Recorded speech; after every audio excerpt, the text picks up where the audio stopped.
All right, good morning. Thank you for being here. Happy Friday. Hope your day is going well, and I hope your weekend is even better. Next Monday at 1:10 p.m., I want to talk about, again, just kind of a reminder what's going on for those of you with Monday Lab. Problem set number 3 is up. It'll have things on naming, nomenclature. It'll have things on grams to moles to molecules. And it'll also have potentially some stuff then on percent composition, empirical formula, molecular formula. Quiz 3 will probably be more on the earlier parts than the later parts. So just kind of think about that. There's a sample quiz. We'll turn in the nomenclature lab, which is on naming. And then we're going to do the empirical formula lab. Make sure you have the in-class version. Definitely bring your safety goggles next week. All right, you're going to need them. If you don't bring them, I'll have to give you one of my pairs and stuff, which are fine, because I want you to be safe, but they're not as cool, of course, if they're your own, stuff like that. Any questions before we start? So let's say Luke is in his room making chemicals, and he goes, "Hey, Russell, look at this." I don't know what it is, right? And you shouldn't assume it anything and stuff like that. You should test it out.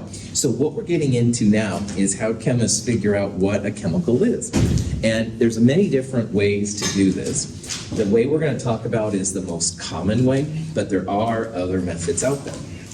And what usually happens in chemistry is the first thing you want to do is just find out what elements are inside it. Like, do you have hydrogen, oxygen, carbon? Do you have sodium, bromide, uranium, radium? Whatever, all right? And these are the kind of things that scientists need to know. So even here in Portland, Oregon, there are some companies that will analyze a chemical for you. I don't know off the top of my head how much it costs. I'm sure all my prices are way out of date, but it is something that you can have done. So in order to talk about how they get a mass percent, we need to talk about what mass percent actually is. So let's consider nitrogen dioxide, NO2, all right? And let's try and figure out here eventually what the weight percent of nitrogen and oxygen will be in NO2. So weight and mass are the same for us here in chemistry, not necessarily in physics, but here it is.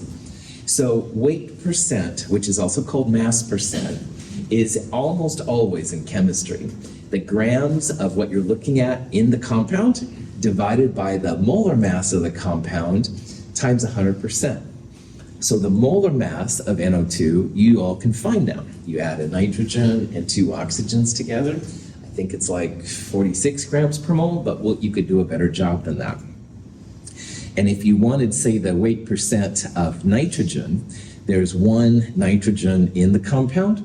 So that would be 14 grams of nitrogen in NO2 divided by the 46 or so grams per mole of NO2.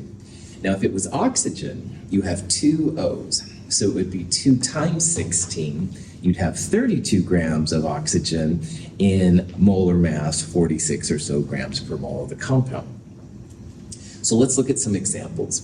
Water, of course, so important, all right? And water to 4 sig figs, 18.02 grams per mole. So if you wanted to know the mass percent or weight percent of oxygen in water, water has 1 oxygen, and 1 oxygen, a mole of oxygen, is 16.00 grams. So 16 divided by 18.02 times 100%. Oxygen's mass percent or weight percent, 88.79%. I'm sure one of you wants to know what the mass percent of hydrogen is in water. I know, I was dying to know too. Anyway, you could use 2 times hydrogen, all right? So 2 times, if you want to use 4 sig figs, 1.008 divided by 18.02 times 100%. But if there are only 2 components in your system, then when you add both components together, it equals 100%. So if the total is 100 and oxygen's 88.79 and hydrogen's the only species in there, subtract them, 11.21%. So I bring this up here because mass percent, weight percent, almost always molar mass on the bottom and the grams of that in the compound on top times 100%. And if you only have 2 components, then they add up to 100. So in this case, you could find the second one, 100% minus this number would give you the percent of hydrogen. Any questions? Okay. NO2 is nitrogen dioxide, one nitrogen and two oxygens. So when you add up a nitrogen and two oxygens, nitrogen is 14.01 to 4 sig figs, and oxygen, like we saw earlier, 16.00. So if you want to do it the classic way, nitrogen is, there's one nitrogen in NO2, so we're going to have 1N, 14.01. We're going to divide it by the whole molar mass times 100%, 30.45%. And again, you could find this number by 100 minus this number, but classically, there are two oxygens in NO2, so that's why we're going 2 times 16. So it's literally the amount of oxygen in NO2 goes on the top, and then you divide by the total, 69.55%. Yeah? When it comes to the sig figs of the math, depending on how many sig figs you get, you just cut it off after the hundredth place? Yeah, so yeah, that's a good point. So for oxygen, Yeah. it goes like 15.9994, blah, blah, blah. And you would just, if this was only 4 sig figs, then yeah, you'd cut it off at 4. Well done, that's right. All the sig fig rules apply and stuff with mass. It's good. Okay. Good. Other questions? Okay, so these numbers are kind of important because when you have a sample, Luke's made something in his basement or something like that, you send it through an analysis, it'll tell you that, well, in 1 gram, 69.55% of it was oxygen and 30.45% of it was nitrogen. So these mass percentages or weight percentages come up a lot. So here's just another example of the kind of things you might see. In this question, it says, what is the weight percent or percent nitrogen, mass percent, they're all the same things, of NO, nitrogen monoxide, all right? Now, the molar mass I've given to you here is 30.01. That's the grams per mole of NO. And again, that comes from adding 1 nitrogen and 1 oxygen together to figure it out. Now, you can go through and find the exact number, or we can just talk about it. Because we're looking for nitrogen, so we'd have 14.01 on the top, and you would divide by this number. You divide by 30.01. It's going to be close to 50%. It's not quite 50%. Yep, it's answer B. This is what you would do right here. 1 nitrogen, 14.01 grams per mole. That's the amount of nitrogen in NO. And you divide by the molar mass of the whole thing times 100%. 46.68% nitrogen. What would be the approximate percent of oxygen in NO? 4%. Yeah, that's right. Yeah, a little bit more than 50%. 100% minus this number. I think I put this number in there just for that reason and stuff. But yeah, that's what you do. You can either go 100% minus this to get percent oxygen because there's only N and O in this compound. You could also go 16.00 divided by 30. Either way would be fine. Any questions? Okay, now, dinitrogen tetraoxide is kind of similar to NO2, all right? Like you can see here, the NO2 has 1 nitrogen and 2 oxygens. Dinitrogen tetraoxide has 2 nitrogens and 4 oxygens. So let's look at how we would calculate percent nitrogen for N2O4, and we'll use this as a model, all right? So first of all, how many NO2s are in N2O4? 2, that's right, Lori. So the molar mass of NO2 times 2 would give you N2O4, all right? So 46.01 times 2, whatever it is, that would be the molar mass of this one right here. So in terms of percent nitrogen, we multiply the molar mass by 2. How many nitrogens are in N2O4? 2 as well. So notice what we do here. We would multiply the N here by 2 as well. Well, in math, if you multiply the top one by 2, because there's 2 nitrogens, and the bottom one by 2, because there's like 2 NO2s and N2O4, your percentages are going to be exactly the same, all right? So here's the problem that chemists face. You have a new compound, all right? You get some information, you send it away. There used to be a group called Coffee Laboratories in London. We send it away, we get these percentages back, and we're like, oh yeah, okay, it must be NO2. Hold on, because N2O4 has the same percentages as NO2. And you can try this yourself if you want. N3O6, N4O8, all these different variants would have the same percentages. And believe it or not, this is something that happens quite a bit in chemistry, especially organic chemistry. Lots and lots and lots of examples where you have these integrals of the same thing.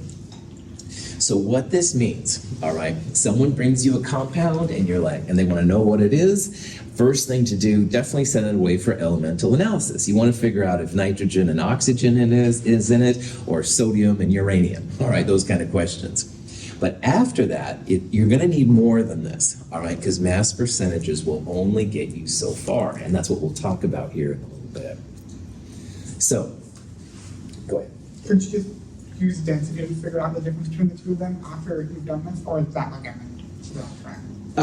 density would be certainly one way to separate it. You might see, I happen to know that NO2 is kind of a brown color and N2O4 is colorless. That would be another way. But in science, we like to use more than just the color, all right? Because there always could be some kind of contamination, say, or something that's causing it. So those would be at least the first level, but you bet you could kind of knock those down. So, good. So to back up here what we're doing, all right, we're trying to figure out how to determine what a chemical is, all right? And the first step is elemental analysis, which gets us these mass percent, weight percents, same thing, all right? They lead us to these numbers, which are great, but we're gonna need more than that, because a lot of times in chemistry, those NO2 and N2O4 and N3O6, and they all have the same mass percentage. So what we're going to do now is see what you can do with the mass percents and then figure out what's going on. So in chemistry, mass percentages, weight percentages, they're great for leading to what's called an empirical formula. And at the beginning of chapter 2, part 2, I did a quick show of what empirical versus molecular formula is. We'll talk about that here too. Empirical formulas are just the smallest whole number ratio of atoms. And you always want whole numbers, no fractions, all right? And so for some things, the empirical is the same as the molecular. So I'm going to have here molecular formula and empirical formula.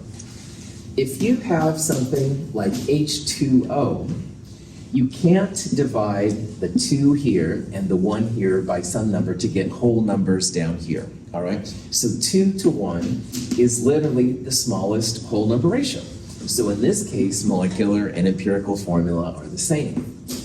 But hydrogen peroxide, H2O2, we can divide both of those 2's in that formula by 2 to get a smallest whole number ratio. So the mass percentages, the weight percentages, they lead chemists to the empirical formula. Sometimes empirical formulas are the same as molecular formulas, but sometimes they aren't too.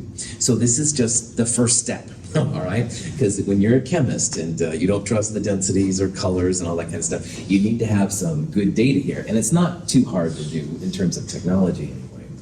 That these empirical formulas aren't the final formula, all right? They're gonna be connected to the final formula, but we need something else to go from the empirical to the molecular. So all these mass percentages that you get when you send away your sample are helpful. They will find the empirical formula for you. They'll find the relative amounts of hydrogen to oxygen, or sodium to chloride, or in this case we're going to do here in a little bit, boron to hydrogen. But it's not going to give us the final answer, what it actually looks like. We're going to need something else, and we'll talk about that today too. So let's go through an example of a boron-hydrogen compound. Now, boron and hydrogen have lots and lots of different combinations of things, just like nitrogen and oxygen and carbon and hydrogen, all these kind of things. So we send away our sample with boron and hydrogen to a lab, and they pop back that it's 81.10% boron. Now, I haven't put the percent hydrogen in there, but if there's only boron and hydrogen, how would we calculate the percent hydrogen? This number, subtract that. Yep, 100% minus this number would give you the percent hydrogen. If there's only two types of species, then 100% equals both of them. If you've got boron, you can find hydrogen. In the old days, sometimes it was cheaper to only have one element analyzed. That's no longer the case, I don't think. Well, who knows? But anyway, that's what you would do if you got it. So anyway, long story short, let's use this mass percentage to find the empirical formula, the smallest whole number ratio of atoms in the formula. Okay? Any questions before I go? What I recommend doing here, and you don't have to do, but I do recommend it, is that you just assume you have 100 grams of sample. And 100 grams works really well for me because 81.10% boron in 100 grams would be 81.10 grams of boron. Now, Tree decides to use 1 gram, no problem. He would have 0.8110 grams. And when he finds the percentage, he would have 0.18, whatever the other number is, grams. And that's fine too. You can use any number you want. I like 100 grams because I don't have to think, all right? But if you do it with only 1 gram or 1 billion grams, that's fine. Just figure out what your corresponding percentage is. Now, empirical formulas, H2O, HO, etc., those are mole formulas, all right? It's like 2 moles of hydrogen to 1 mole of oxygen. It's not about the grams yet, it's about the moles. So when you have the grams, the first thing you got to do, turn them into moles.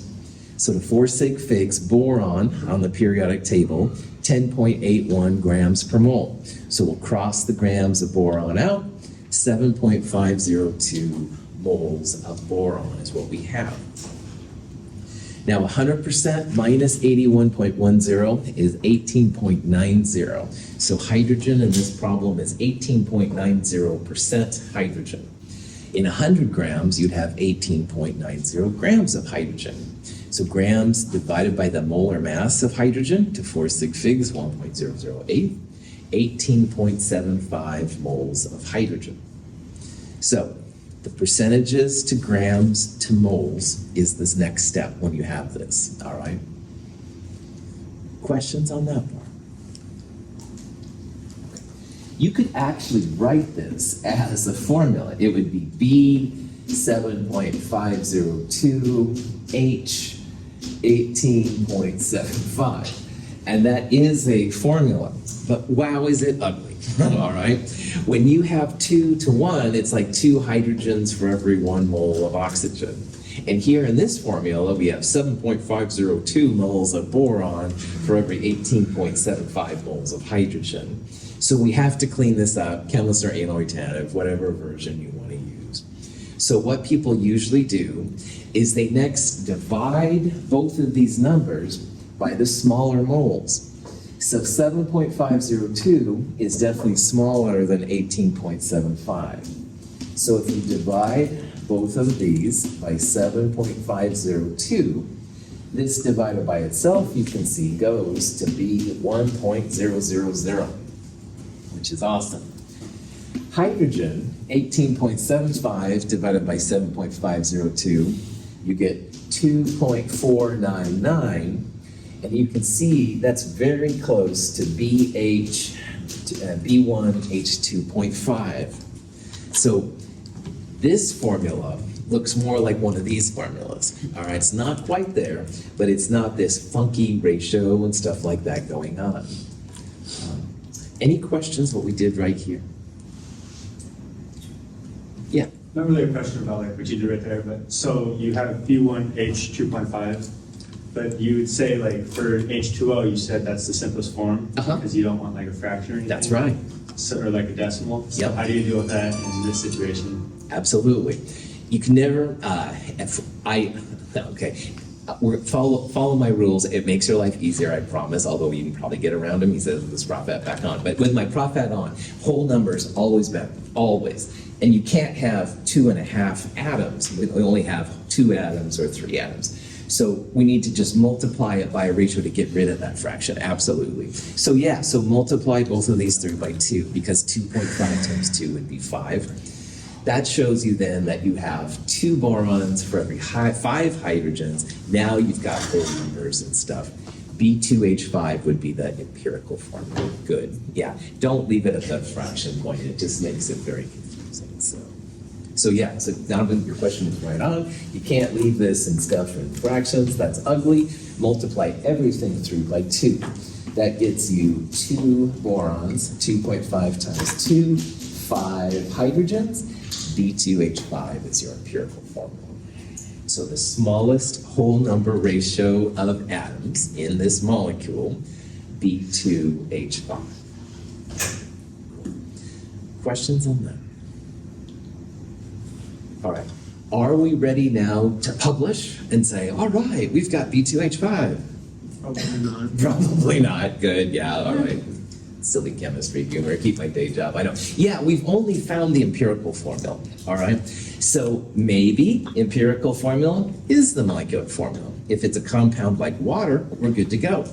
But there are a lot of compounds like hydrogen peroxide where we still need something else to go up to what the actual molecule looks like. So we don't know if B2H5 is like water. It's the molecular formula. It's what it actually looks like. Or maybe we need to do something to it, multiply it again by some whole number to see what the molecule looks like.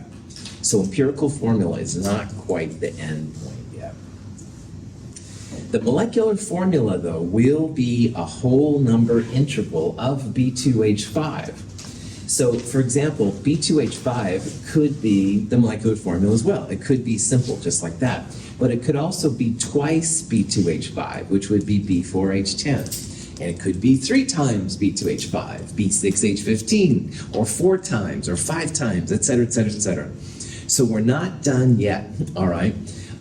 Boron especially is really weird how sometimes it makes strange bonds with it.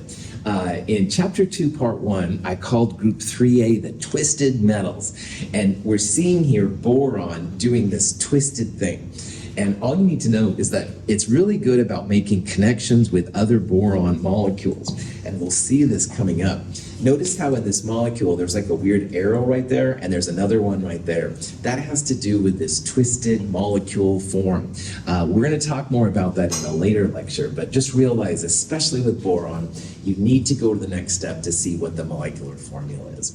We may have the right formula right now, but it's also very, very likely that we don't. So let's see how you go to the next step, how you take your empirical formula and turn it into a molecular formula.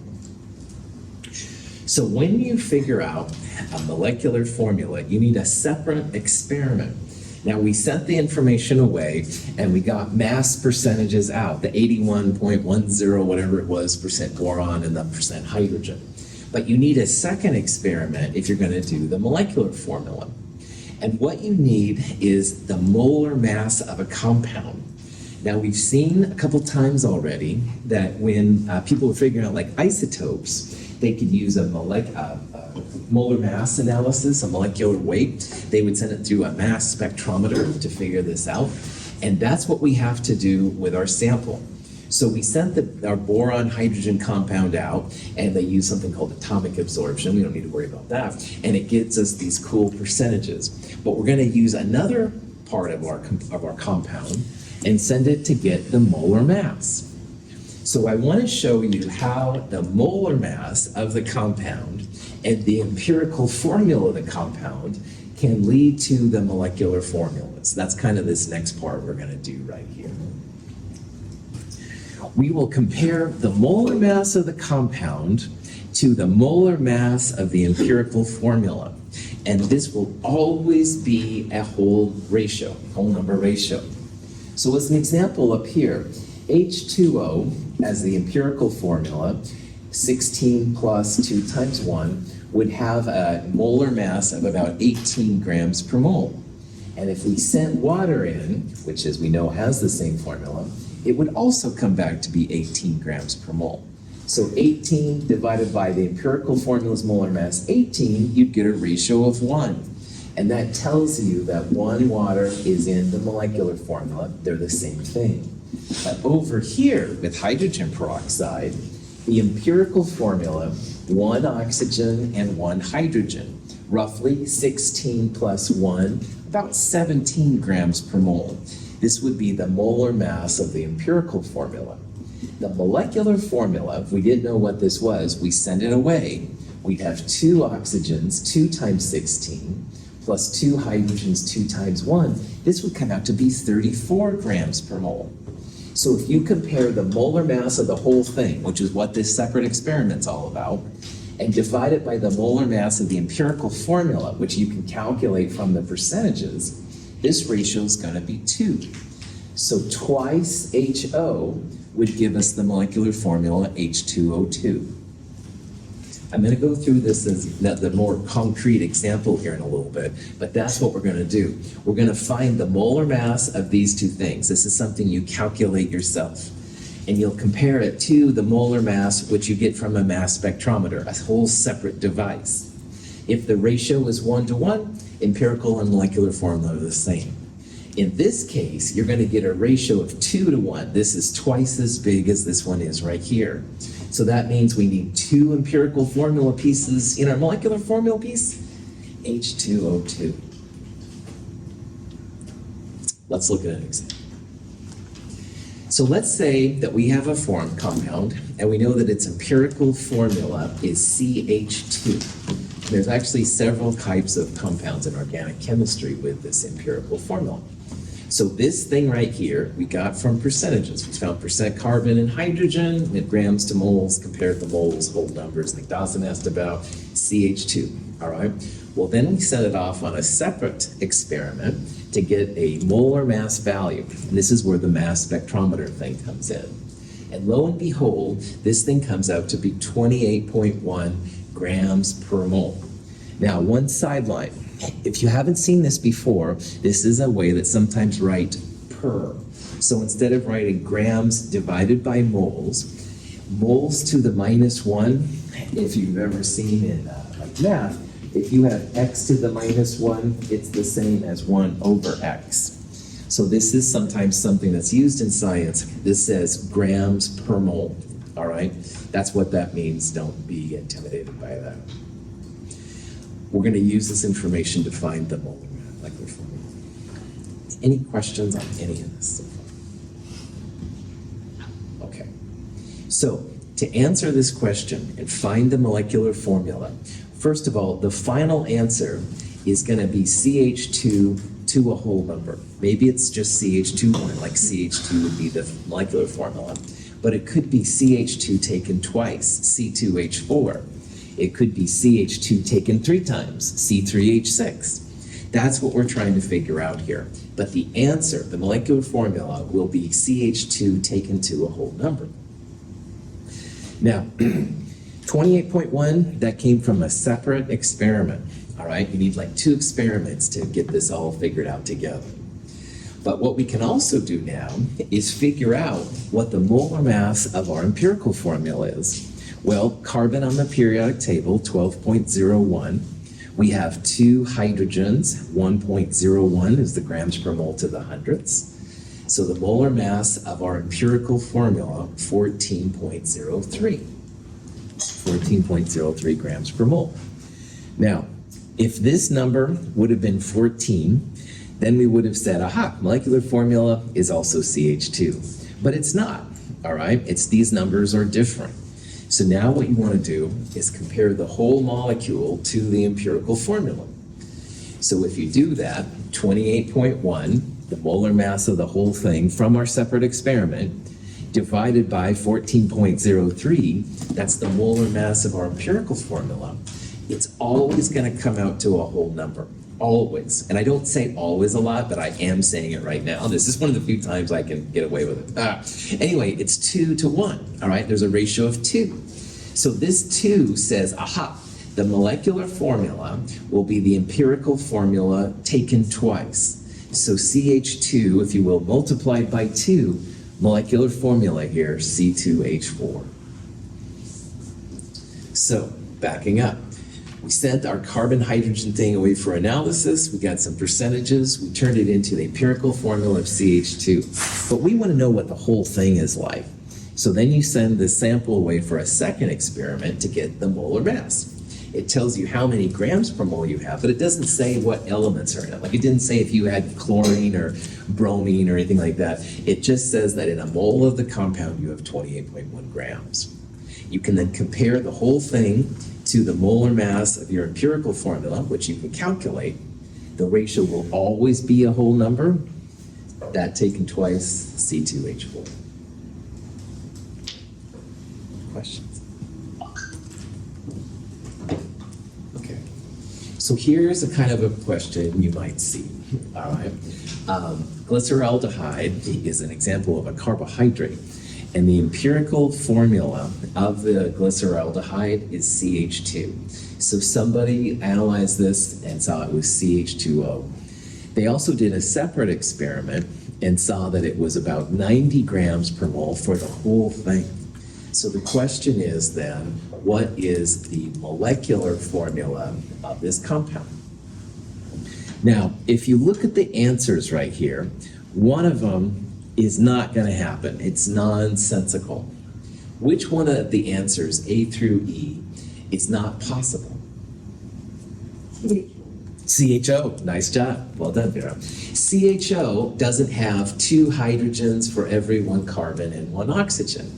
The answer has to be CH2O to a whole number, all right? So CH2O to 1 power would be this one right here. If you doubled this one, you'd have C2H4O2. And if you tripled it, this would be the formula. And if you multiplied this by 4, you'd have this one right here. But you can't have just CHO, all right? So CHO, flat out, throw it away, man. So our goal then is to find out which of these is the correct formula.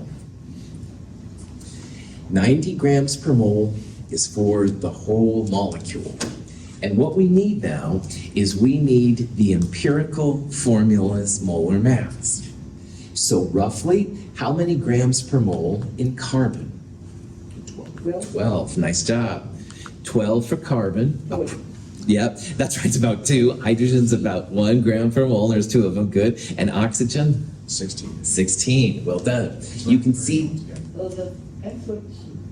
these are going to become real common if you're like, I want to back up. Carbon, this number right here, the red number, that's about 12. We're using really cheesy sig figs. I know, bad chemist, but that's okay here. Hydrogen's about 1, and oxygen is about 16. That's where we're getting those numbers from. And in your mind or in your calculator, 16 for oxygen plus 12 for carbon is about 28. 28 plus 2 times 1 for the hydrogens, 30 grams per mole is the empirical formula's molar mass. And what we want to do now is compare the whole thing to that 30. So 90 divided by 30 will always give you a whole number. What is that whole number? 3. So you want to multiply your empirical formula by 3. So it's not CH2O, it's going to be C3H6O3. Bam. So quickly recapping what we did.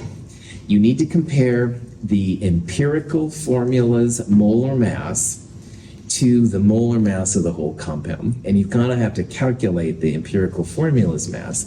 We're using really cheesy sig figs here, all right? So I didn't think about anything past the 1 spot. Carbon is 12, 2 hydrogens at 1 gram per mole each, oxygen 16, 30 grams per mole. That's literally all you need because this ratio is going to be a whole number, all right? So if you had 2.9, round it up to 3. 3.1, round it to 3. I saw some questions. When you're doing this sort of like math problem, can you typically get away with using so little sig figs? Will like usually work out like this? Good question. David, back here when we found like the 7.502, 18.75, you want to totally use all the sig figs there. All right, that part is critical. But this part, yeah, you can cheese up and stuff. Cheese up, nice expression. You can use much less precision, how about that, for your sig figs, and it will save you time and make it a little bit easier. Yeah.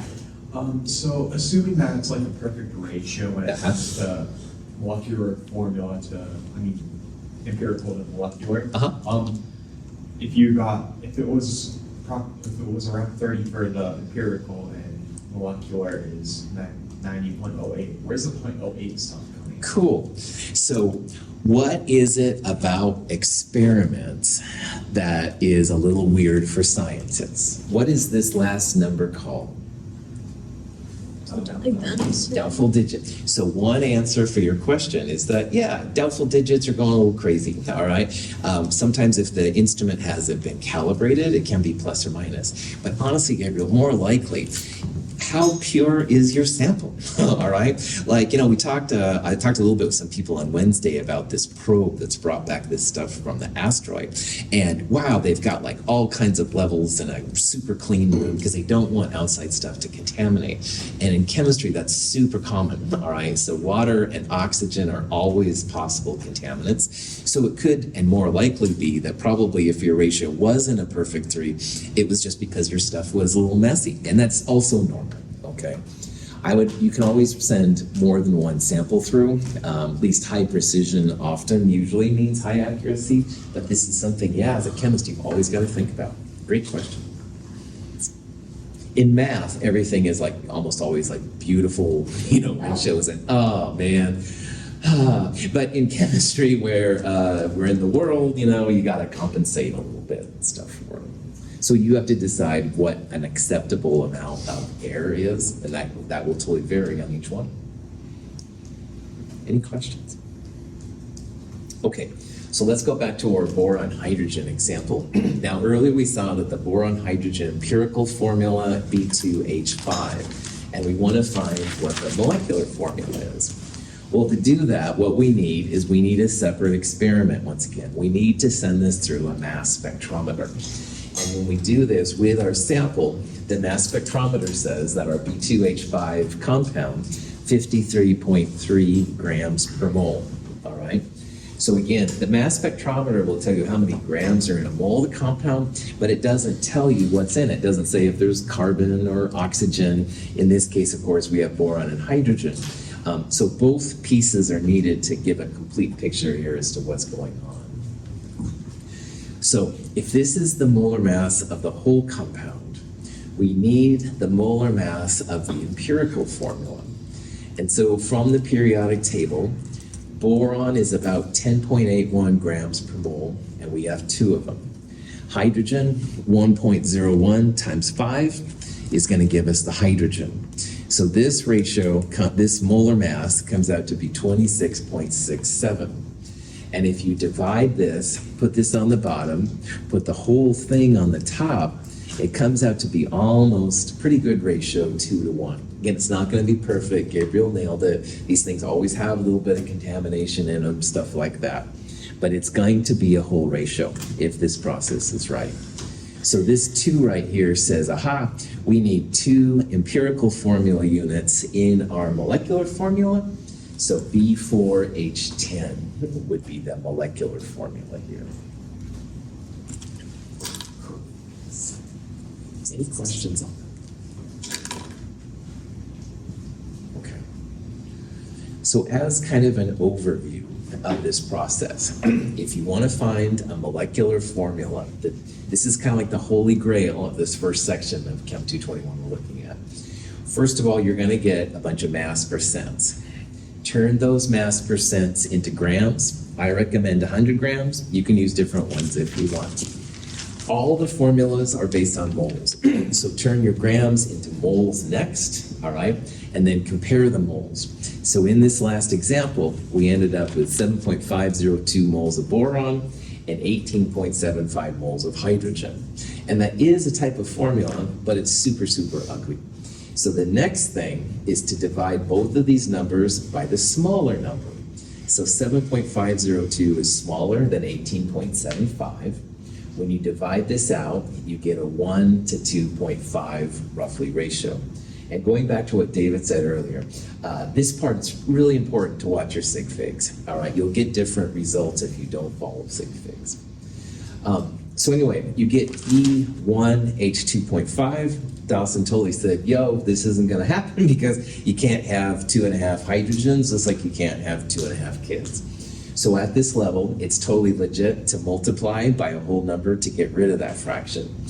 So B1H2.5 times 2 gives you a ratio which makes more sense, B2H5. And this is the empirical formula of the compound, smallest whole number ratio of pieces. Once you have the empirical formula, then you need to have a second experiment, and it usually involves a mass spectrometer. Now, in this example we just did, the mass spectrometer said 53.3 grams per mole. You can calculate what the empirical formula is of what the molar mass of your empirical formula is. And when we did that, 2 borons and 5 hydrogens, it was 26.67. So when you find the ratio right here, it might be 1-to-1. And that would be something like water. Empirical and molecular formula are the same. But in this case, we ended up with a 2-to-1 ratio. The 2 says that we need 2 empirical formulas in our molecular formula. So twice B2H5, B4H10, good to go. Any questions on that? Okay. Next week in lab, in the empirical formula lab, where you do need to bring goggles again, once again, we're going to get to an empirical formula. It's going to be a compound with copper and chloride. And copper is a variable charge metal, so it makes many different kinds of copper chloride compounds. So we'll get to the point of B2H5. We won't go to the molecular formula, but we'll at least get to the point where we can figure out what the formula is. This is an example of how you can use tin and iodine to get an empirical formula. And like copper, tin is a variable charge metal. So tin can be +2, +3, +4, et cetera, et cetera. So in this example, if you wanted to find the tin iodide formula, the empirical formula, what I would do is you'd first have some tin and some iodine. They're both solids. Iodine's kind of a cool purple color, but if you place it in some, I think it's water, it dissolves, make a nice purple solution. And you put the tin in, you let it react, you can filter out the excess stuff, and this compound right here, which is kind of a nice orange compound, is tin iodide. But tin, number 50 right there, tin is not a metal that chemists know what the charge is, all right? If you remember from this week, group 1A and group 2A, scientists know these are always +1 and +2. And scientists also know the stairs. So these 3 are +3, these 2 are +2, this is +1. But tin down here, who knows, all right? So we can use the data to figure out how much tin reacted with the iodine and then figure it out. So notice at the end, we got the excess tin out of there. So not all of the tin reacted, but all of the iodine did. And finally, crazy iodine is one of the have no fear of ice clear brews. The ice part of that expression says that iodine is one of the diatomics. Have no fear, hydrogen, nitrogen, fluorine, etc. These things will become more and more important as we go through, so I'm throwing it in there. So anyway, long story short, we're going to use this data now to find the empirical formula of our tin iodide compound. Because we really don't know at this point if this is like SNI2, which would be a tin-2 iodide, or SNI4, tin-4 iodide, or SNI3, or any of these kind of different possibilities. But using this information right here, we can do this. Questions? So, 1.947 grams, apparently, of iodine was totally used up in this example.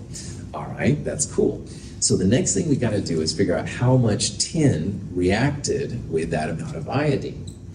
So initially, we placed apparently 1.056 grams of tin in, and at the very end, when everything was dried off and stuff, 0.601 grams of tin was recovered. So the amount that was actually used up in this reaction will be initial minus the amount left, And if you subtract that out, 0.455 grams of tin reacted. If you've got tin left over at the end, it didn't react, it stood around on the sidelines apparently. And this is how much we put in. So this minus this gets us this number right here, and that's how much tin was actually used in this reaction. Now we want to have a tin iodide formula. And again, all these formulas are mole-based formulas. So if this is the amount of tin that was used in this reaction, let's turn that into moles. So tin is about 118.7 grams per mole. So we'll turn that over into moles. 3.83 times 10 to the minus 3 moles of tin is how much was used in this reaction right here. Questions on that? Now, the iodine that was used was 1.947, and it goes in as I2. So what I did here first is I turned the grams of the iodine that went in into moles, but notice that it's moles of I2. In a formula, we want to think about just moles of I. Don't care that it was 2 to begin with. You can have different ratios of iodine to tin. So these are 3 very likely candidates here for our compound. One is 2 to 1, one is 3 to 1, and one is 4 to 1. The ratio of iodine to tin changes. So what I'm going to do now is I'm going to multiply the I2 by 2 because I just want to know how many I's there are. I don't want I2 to tin. It would be awkward if here it would be 2 I's for every 1 tin, and this would be 3 I's for every 1 tin. Is it one mass on the periodic table? Is that I2 or is that just 1 I? Just 1 I. That's right. That's a really good question. All of these numbers up here are per individual atom. That's right. If you're dealing with elemental iodine, then it would be this number by 2. But most of the time in chemistry, we're talking about just the individual atoms. Really good question. Yep. So hydrogen is per hydrogen, and H2 would be about 2 grams. Other questions? All right.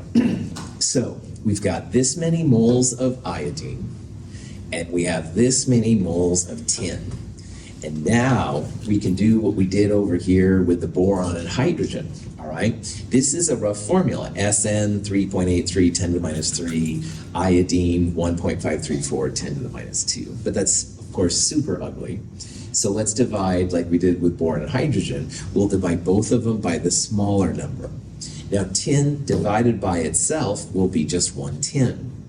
Iodine's number, this thing, divided by 10 to the minus 3, that's almost exactly 4 to 1. It's not totally 4 to 1 though, because there's going to be some impurities. Maybe there was the solvent. Maybe there's extra tin in there. All right, who knows what's causing it, but for whatever reason, the ratio is not perfectly 4 to 1. But it's pretty gosh darn close to 4. This is for chemists, a pat on the back kind of thing. So what that means then is our empirical formula here has 4 iodines for every 1 tin. We could call this tin 4 iodide. It'd be good to go.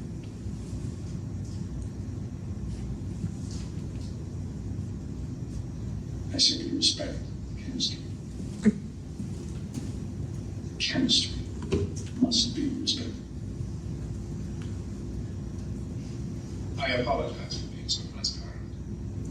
Okay, so this is totally dumb, and of course, Breaking Bad was such a funny thing, because everybody said, oh, you must watch Breaking Bad, you love it. I was like, come on, chemists being bad, I don't want to see this. Well, once I started watching it, I was totally obsessed. And this part has nothing to do with what we're talking about, but must respect the chemistry. And yeah, I'm being transparent and throwing you all kinds of stuff at it, but it's so important. And if you follow these rules, you'll be good to go and stuff. So you don't have to like Breaking Bad to do well in this class either. Okay, that's it for Chapter 2, Part 2. Monday, we're going to start a review for the midterm. The midterm will be the following week. It will be during recitation. It won't be here in lecture. We'll talk more about that on Monday. Have a wonderful weekend. Thank you for being here. Take it easy.